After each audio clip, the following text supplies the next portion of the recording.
Okay, folks, I'm about to head out into the storm so I can better appreciate how good it is to be inside. We who are about to die salute you.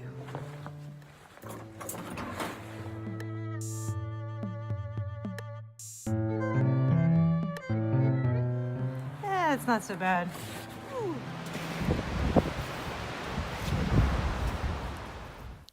The second letter in the Hebrew alphabet is Bet, and the picture is of a house.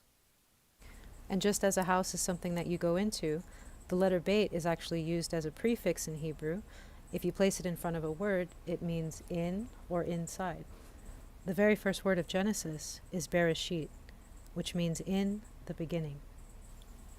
If this is your first time looking at the Bible with Hebrew letters, one thing you might notice is that the letters don't look very much like pictures at all. And that's because these are not Hebrew letters, these are Aramaic letters. Aramaic was sort of the English of its day, back in the days of the Assyrian and the Babylonian empires. In 6th century BC, the Jews were taken from their land by Nebuchadnezzar to Babylon. And when they came back with the Aramaic script. Lots of the nations in that area, Mesopotamia and the Middle East, they used the Aramaic script, similar to how today the English language and the Spanish language both use the same letters, but have completely different meanings, pronunciations, and words. Speaking of Babylon, I asked Carlos for his thoughts on Bet, and he brought up a pretty interesting point about Nimrod, the first ruler of Babylon, and also on the letter itself. Mankind, Adam, was originally meant to live in the garden under the trees. The only reason for Bet was for house of worship. Houses were not put into a place until after the fall, when Adam made a mistake, and there was a curse on the earth. After that, shelter was sought after. Hailstorm winds now. Like hardcore. And in those days, they sent angels to help. Instead of helping, it went bad. They taught them all kinds of things with Bet that was never meant to be. If you're gonna proclaim yourself an alf, a bull, then you are gonna have to make yourself a Bet. But you wanna keep doing the Bet. Nimrod, proclaim himself an alf and build himself a Bet, which Creator destroyed. Hence the languages. Bet.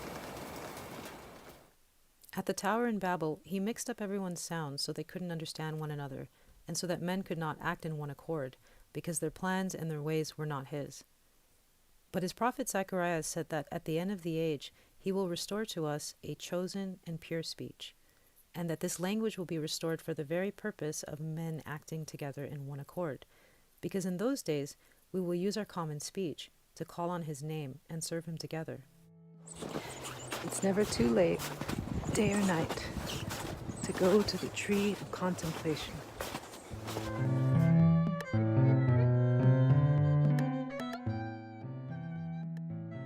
Now you could use it like a B or like a hybrid BV, such as Tov, Tova, and over there they say, how do they say Happy New Year's? Shana Tova. Shana Tova.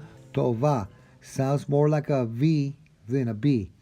Don't worry about this. You'll get used to it. It starts off in the beginning. Bereshit bara Elohim, God created, et hashamayim ve'et haaretz, the heavens and the earth. Ve'haaretz haita tohu vavohu, and the earth was without form and void. Ve'choshek, and darkness, al pene tehom, was upon the face of the deep. Ve'ruach Elohim, and the Spirit of God, merach chefet Al Pene Hamayim, hovered over the face of the waters. That's awesome. In the beginning, God create, put all Bara. together, bara. Put it all inside. You lose it in translation because it's originally translated in Greek, and then they used a little bit of Greek and Latin. But it's in the beginning, bara. He put it all together. It all came together. He made it come together. Bara. He created. There's a word called exohilo, out of nothing. That's Greek. That's another language and a different tape, no doubt. Okay, so now that we're at the end of episode 2, you have learned 2 letters and can officially Spell your first spell word. your first word. Av, father. Alf, bet. Pronounce av. Remember I told you that kind of hybrid B sound? Kind of B, kind of V. Av. Hope you enjoyed it. All right, guys. So next week we'll be taking a look at Gimel and arguing about whether or not it's a foot. A camel foot or not. The laws of the Lord show His mercies on the ones He loves,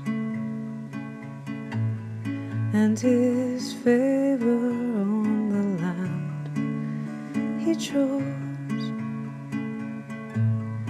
Father, bring us to the house where You will reign on earth, and oh, let there be justice coming from my Father's courts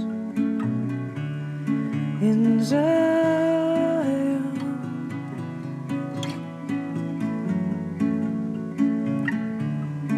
In Zion,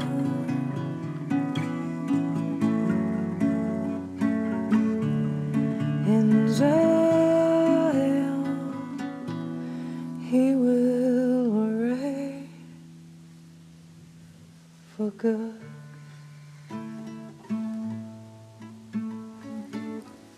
Father, lead us to the house where You will reign for good, and oh, let there be justice coming from my Father's court in Zion.